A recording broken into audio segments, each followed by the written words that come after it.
Hello my dear younger friends, welcome to maths class with Ruchi. आज हम पढ़ेंगे class 8 का चैप्टर अंडरस्टैंडिंग कोऑर्डिनेटर्स। इसमें एक लास्ट में टॉपिक है बहुत इंपॉर्टेंट, सम स्पेशल पैरेललोग्राम्स। पहले इनके बारे में समझेंगे, इनकी प्रॉपर्टीज देखेंगे और फिर करेंगे NCERT exercise 3.4। Let's begin. So we have three special parallelograms, rhombus, rectangle and square. तो अब हम देखेंगे ये तीनों फिगर्स किस तरह से स्पेशल पैरेललोग्राम्स है और इनकी क्या प्रॉपर्टीज है। So let's see. तो सबसे पहले हम समझेंगे सब स्पेशल पैरेललोग्राम्स और इसमें पहला पैरेललोग्राम है rhombus. तो rhombus has all properties of a parallelogram. Rhombus is a parallelogram with all sides equal. Rhombus एक ऐसा पैरेललोग्राम है जिसके पास पैरेललोग्राम की सारी प्रॉपर्टीज है, बट इसके अलावा रोम्बस की all four sides are equal, and because it's a parallelogram so opposite sides are obviously parallel but all sides are equal. all right, और रोम्बस की जो डायगोनल्स है, diagonals are perpendicular bisectors of each other. जैसे कि parallelogram में तो हमने देखा है कि डायगोनल्स एक दूसरे को बाइसेक्ट करते हैं, लेकिन रोम्बस में डायगोनल्स एक दूसरे को बाइसेक्ट करते हैं, प्लस एक दूसरे को जब बाइसेक्ट करते हैं तो राइट एंगल पे बाइसेक्ट करते हैं। जैसे कि आप यहाँ देख सकते हैं AC एंड BD दो डायगोनल्स है, ओ पॉइंट पे ही बाइसेक्ट कर रहे हैं, यानी कि टू इक्वल हाफ्स में डिवाइड कर रहे हैं, और यहाँ पे जो एंगल बनता है that is right angle. That is why diagonals जो है वो परपेंडिकुलर टू ईच अदर होते हैं।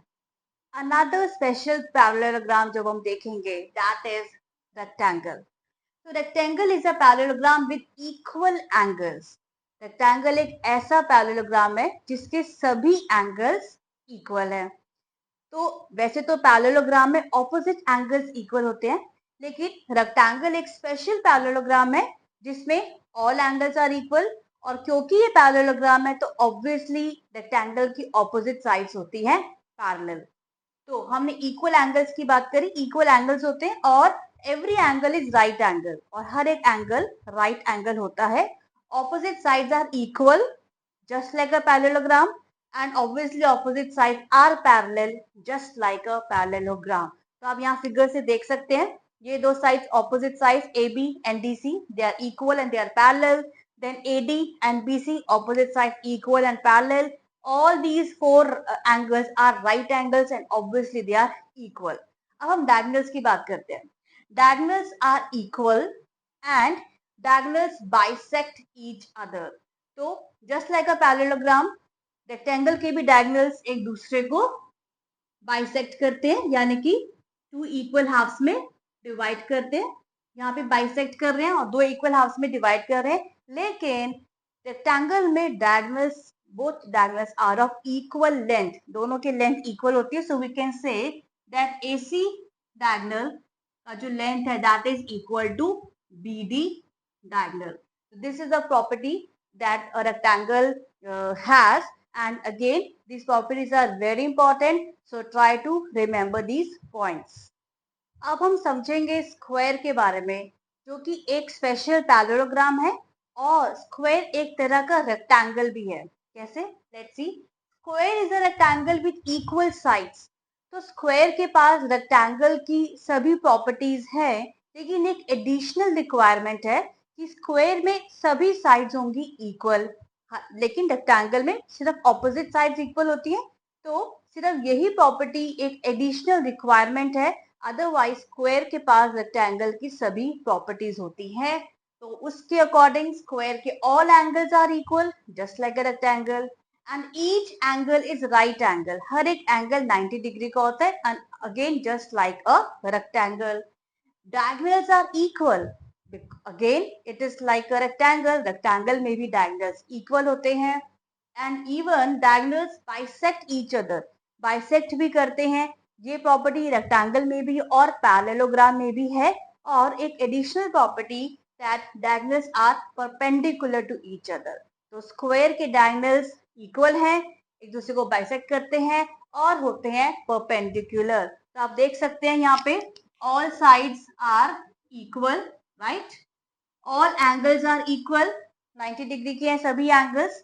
अगर हम डायगोनल की बात करें तो डायगोनल्स, दोनों डायगोनल्स हैं equal, so AC diagonal is equal to BD, और एक दूसरे को यहाँ पे बाइसेक्ट कर रहे हैं, O पॉइंट में एक दूसरे को 2 इक्वल हाफ्स में डिवाइड कर रहे हैं, and they are perpendicular to each other. दोनों जब एक दूसरे को बाइसेक्ट करते हैं तो राइट एंगल पे बाइसेक्ट करते हैं। तो ये रही सभी स्क्वायर की प्रॉपर्टीज। तो आई होप ये प्रॉपर्टीज आपको समझ में आ गई हैं। इनके ऊपर आप जितने ज्यादा क्वेश्चन सॉल्व करेंगे, जितनी प्रैक्टिस करेंगे, उतना ही आसानी से आपको ये प्रॉपर्टीज याद रहेंगी। तो अब हम करेंगे एनसीईआरटी एक्सरसाइज 3.4 को solve. So let's get ready and solve the questions. So let's begin with exercise 3.4. Question number 1 says state true or false for the given statements. तो पहली स्टेटमेंट क्या कहती है? All rectangles are squares. तो आपने सभी statement को ध्यान से पढ़ना है और समझना है। पहली स्टेटमेंट में कह रहे हैं कि क्या और जितने भी रेक्टेंगल्स है सब स्क्वायर्स हैं। तो इसके लिए आपको रेक्टेंगल्स और स्क्वायर दोनों की प्रॉपर्टीज को माइंड में रखना है और फिर सोचना है और फिर इसको आंसर करना है। तो रेक्टेंगल की जो मेन प्रॉपर्टी जो कहती है वो ये कि रेक्टेंगल्स के जो ऑपोजिट साइड्स हैं वो होते हैं इक्वल, लेकिन स्क्वायर्स में क्या है कि स्क्वायर्स की तो ऑल साइड्स आर इक्वल, लेकिन रेक्टेंगल्स की ऑपोजिट साइड्स इक्वल होती है। So that is why this statement is false. B statement says all rhombuses are parallelograms. तो सभी rhombuses parallelograms होते हैं। इसको हम समझेंगे इनकी प्रॉपर्टीज को रिवाइज करके। तो अगर आप देखेंगे पैरेललोग्राम की सबसे इंपॉर्टेंट प्रॉपर्टी क्या होती है, वो ये कि पैरेललोग्राम में ऑपोजिट साइड्स होती हैं पैरेलल। पहली बात तो हम इसी प्रॉपर्टी को चेक कर लेंगे, क्या ये प्रॉपर्टी रोम्बस में फुलफिल हो रही है? तो यस, डेफिनेटली हो रही है। रोम्बस में भी ऑपोजिट साइड्स होती हैं parallel, and that is why all rhombuses are parallelograms. So this statement is true. C part, all squares are rhombuses and also rectangles.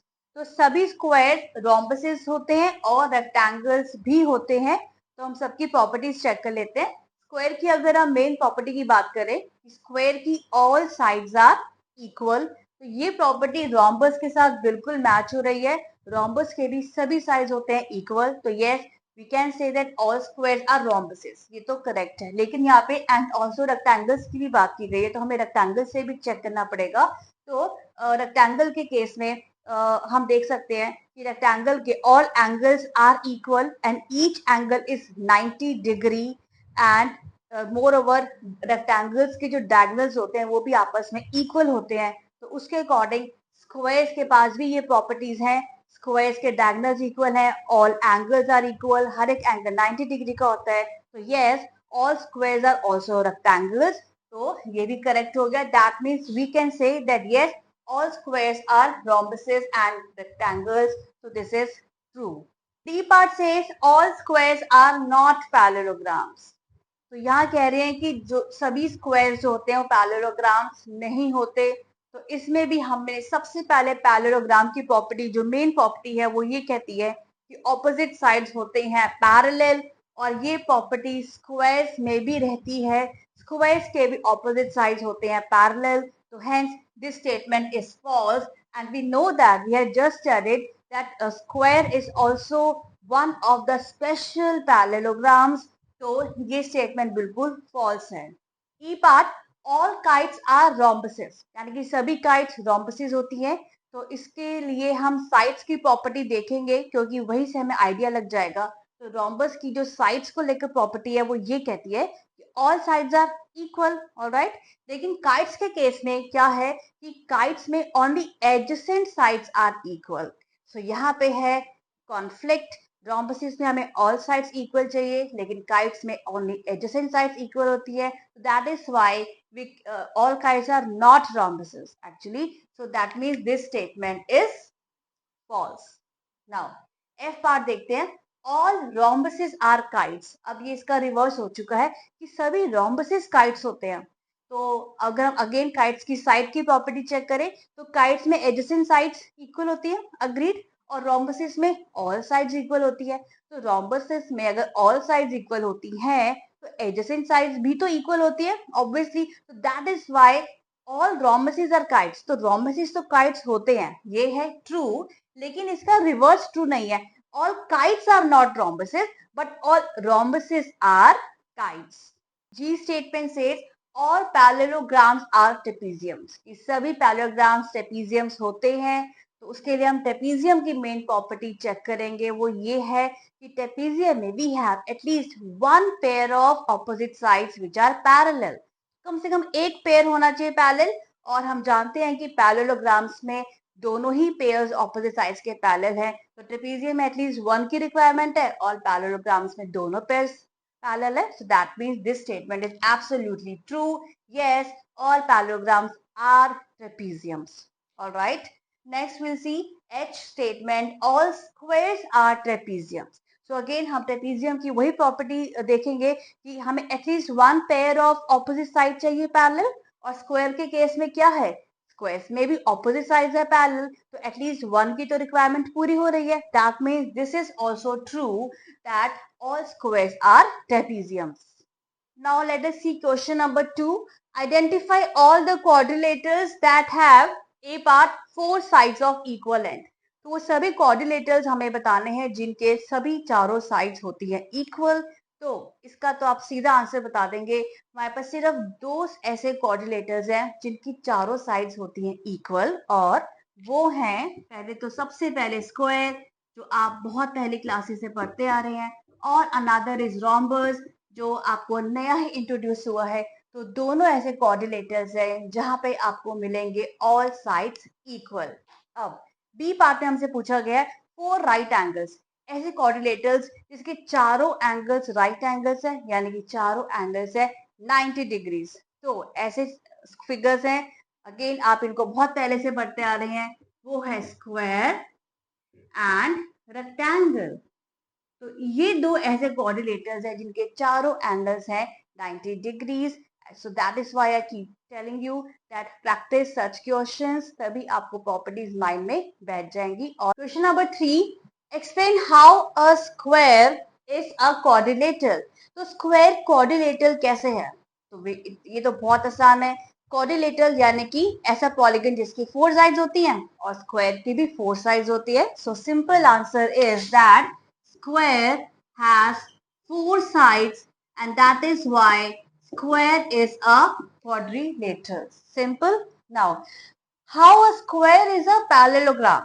Square parallelogram कैसे है, तो इसके लिए हम parallelogram की सबसे मेन प्रॉपर्टी देखेंगे जो कहती है कि opposite sides are parallel. तो square में भी हमने देखा है square की भी opposite sides होती है parallel. So that is why we'll say that in a square opposite sides are parallel. So that is the main property of parallelogram जो square में fulfill होती है, and that is why that is how a square is a parallelogram.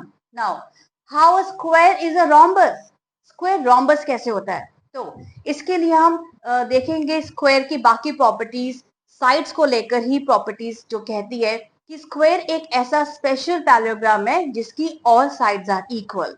And same property rhombus के पास भी है, rhombus के भी चारों साइड्स होती हैं equal. That is how square is a rhombus. So we will say that square is a special parallelogram, क्योंकि ऑपोजिट साइड्स तो पैरेलल हैं, तो इट इज अ पैरेललोग्राम. पर उसके साथ साथ इसकी all four sides are equal, whose all four sides are equal, just like a rhombus. That is why we say that a square is also a rhombus. Now, how a square is a rectangle? So, we'll see that square और rectangle को सुन के आपको सबसे पहले जो property आनी चाहिए that all angles are 90 degrees. चारों एंगल्स इक्वल हैं और ऑब्वियसली वो 90 डिग्रीज के हैं, राइट एंगल है. That is why square is very well a rectangle. So will say that square is a special parallelogram just like a rectangle whose each angle is right angle. हर एक angle 90 degrees का रहता है, just like a rectangle. So that is why we say that square is a rectangle. Question number 4 says, name the quadrilaters whose diagonals bisect each other. तो diagonals के base पर हमसे पूछा गया है कि वो सब quadrilaters बताएंगे जिनके diagonals एक दूसरे को bisect करते हैं, यानी कि एक दूसरे को टू इक्वल हाफ्स में डिवाइड करते हैं. तो इस तरह के we have a number of quadrilaters. तो सबसे पहले आ जाएगा इसमें parallelogram. Alright, parallelogram. Then we have rhombus, जिसमें ये प्रॉपर्टी रहती है. Then we have square and also a rectangle. तो ये सभी quadrilaters के जो diagonals है वो एक दूसरे को bisect करते हैं. Now second part, whose diagonals are perpendicular bisectors of each other. तो bisect तो करते हैं लेकिन एक दूसरे के साथ है perpendicular. तो perpendicular bisectors में से हमारे पास दो केसेस है, वो है square and rhombus. Alright, तो सिर्फ square और rhombus ऐसे quadrilaters है जहां पे diagonals एक दूसरे के साथ perpendicular है और bisect तो करते ही है, but perpendicular सिर्फ इन दो केसेस में ही है. Alright, now third part, whose diagonals are equal. तो जिनकी diagonals की equal length है, इसमें भी हमारे पास दो केसेस हैं, square and rectangle, जिनमें डायगोनल्स इक्वल हैं, इक्वल लेंथ के हैं और साथ साथ बाइसेक्ट भी करते हैं लेकिन एक दूसरे के साथ इक्वल हैं. तो इसका आंसर है square and rectangle. Question number 5, explain why a rectangle is a convex quadrilateral. तो रेक्टेंगल क्यों एक कॉन्वेक्स क्वाड्रिलेटरल है, इसका हमें रीजन देना है. तो क्वाड्रिलेटरल तो है, we know that quadrilateral has four sides and rectangle also has four sides. अब बात आती है कॉन्वेक्स की. इसके लिए हम एक्चुअली रेक्टेंगल ड्रॉ करके देखेंगे और फिर समझेंगे कि रेक्टेंगल एक कॉन्वेक्स क्वाड्रिलेटर किस तरह से है. So this is a rectangle ABCD और आप इसमें देख सकते हैं इसमें जितने भी लाइन सेगमेंट्स है जो वर्टिसेस को ज्वाइन कर रही हैं, ये सभी लाइन सेगमेंट्स एक्सटीरियर में लाई करती हैं. कोई भी लाइन सेगमेंट इंटीरियर में लाई नहीं कर रही, इसलिए ये कॉन्वेक्स है. एंड कॉन्वेक्स के लिए एक और सबसे इंपॉर्टेंट क्राइटेरिया है, वो होता है डायगोनल से रिलेटेड. तो हम इसके डायगोनल्स ड्रॉ कर लेते हैं. So we can see this diagonals AC and BD. ये डायगोनल्स एंटायरली फिगर के इनसाइड लाई करते हैं. तो ये भी एक बहुत इंपॉर्टेंट प्रॉपर्टी है कॉन्वेक्स पॉलीगन होने की, कि जो डायगोनल्स बनते हैं क्वाड्रिलेटरल में या किसी पॉलीगन में वो entirely with in the figure, inside the figure होने चाहिए. जस्ट लाइक दिस, जहां पे हम देख रहे हैं रेक्टेंगल की दोनों diagonals entirely inside the rectangle lie करते हैं. And that is why a rectangle is a convex quadrilateral. Question number 6, ABC is a right angle triangle and O is the midpoint of the side opposite to the right angle. Explain why O is equidistant from A, B and C. तो पहले जो given है वो देखते हैं. ABC right angle triangle है और जैसे कि हम देख सकते हैं राइट एंगल बन रहा है B पर, तो angle ABC is right angle और हमें दिया हुआ है कि O is the mid point of the side opposite to the right angle. तो यहाँ राइट एंगल है, राइट एंगल की साइड जो ऑपोजिट है वो है AC और इस AC के मिड पॉइंट पे लाई कर रहा है O. तो क्योंकि AC के मिड पॉइंट पर O है तो हम एटलीस्ट इतना तो हम कह ही सकते हैं कि OA is equal to OC, जो हमें क्वेश्चन में ही गिवन है. और पूछा क्या जा रहा है कि explain why O is equidistant from A, B and C.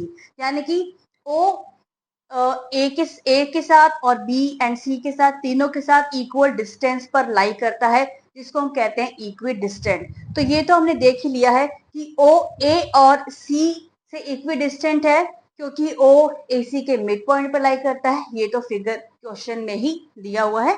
तो अब बात आती है सिर्फ B वर्टेक्स की कि O B से भी इक्विडिस्टेंट है और क्यों है. तो इस ट्रायंगल को अगर हम फर्दर एक्सटेंड कर दें, जैसे कि क्वेश्चन में भी डॉटेड लाइन से एक्सटेंड किया गया और यहाँ पे एक वर्टेक्स है जिसका हम D नाम दे देते हैं. तो एक्चुअली हमें मिल चुका है ABCD जो कि एक रेक्टेंगल है जहाँ पे एक एंगल 90 डिग्री का शोन है. That means obviously all other angles are 90 degree. So we have got this rectangle जिसमें कि AC एक डायगोनल है और O उसका मिड पॉइंट है। तो अब हम दूसरा डायगोनल अगर ड्रॉ कर ले, यानी कि दूसरा डायगोनल होगा BD, अगर हम इसको भी शो कर दे, सो अब यहाँ पे हमें डायगोनल्स की जो रेक्टेंगल की डायगोनल्स की प्रॉपर्टीज है वो हमें याद रखनी है। तो डायगोनल्स की प्रॉपर्टी क्या कहती है कि रेक्टेंगल में डायगोनल्स बाइसेक्ट करते हैं एक दूसरे को, यानी कि ओ ऑलरेडी AC के मिड पॉइंट पे, यानी कि O पर AC तो बाइसेक्ट हो ही रहा है, बट क्योंकि ये रेक्टेंगल बन चुका है, दैट इज हाउ BD के मिड पॉइंट पर भी O अकर कर रहा है। तो O also is at the midpoint of BD diagonal. So we say that OB is also equal to OD because in a rectangle diagonals bisect each other. उसके according हम कह सकते हैं कि O पॉइंट BD के भी mid point पे लाई कर रहा है। So that is how we are saying that OB is equal to OD. Now rectangle की एक और प्रॉपर्टी है डायगोनल्स को लेकर, वो ये कि रेक्टेंगल की दोनों डायगोनल्स होते हैं equal. So that means we say that AC diagonal is equal to BD diagonal because diagonals are equal in a rectangle. Alright, so हमें ये भी पता लग चुका है कि AC और BD दोनों डायगोनल्स इक्वल है, और जब डायगोनल्स इक्वल है तो उनके हाफ्स भी तो इक्वल होंगे। तो जो AC के दो हाफ्स हैं AO OC और BD की जो दो हाफ्स हैं OB और OD, वो भी आपस में इक्वल होंगे। So that is how we say that therefore OA is also equal to OB is also equal to OC and which is also equal to OD. अगर पूरे डायगोनल्स इक्वल है तो उनके हाफ्स भी इक्वल होंगे, और that is how we से that O is equidistant from A, B and C. In fact, O is equidistant from D also. But हमें क्वेश्चन में A, B और C की बात की गई है। So this is how this figure makes a rectangle और diagonals की प्रॉपर्टी पर बेस्ड पर हम ये कह सकते हैं कि O, A, B और C तीनों से है equidistant. So with this we have completed this exercise 3.4. इससे पहले भी आपको वीडियोस मिलेंगी जहाँ पे एक्सरसाइज 3.1, 3.2 और 3.3 ये सभी क्वेश्चंस को डिटेल में सॉल्व किया गया है with step by step explanations. So do check them out. So that's all for today's video. See you in the next video. Till then, keep practicing.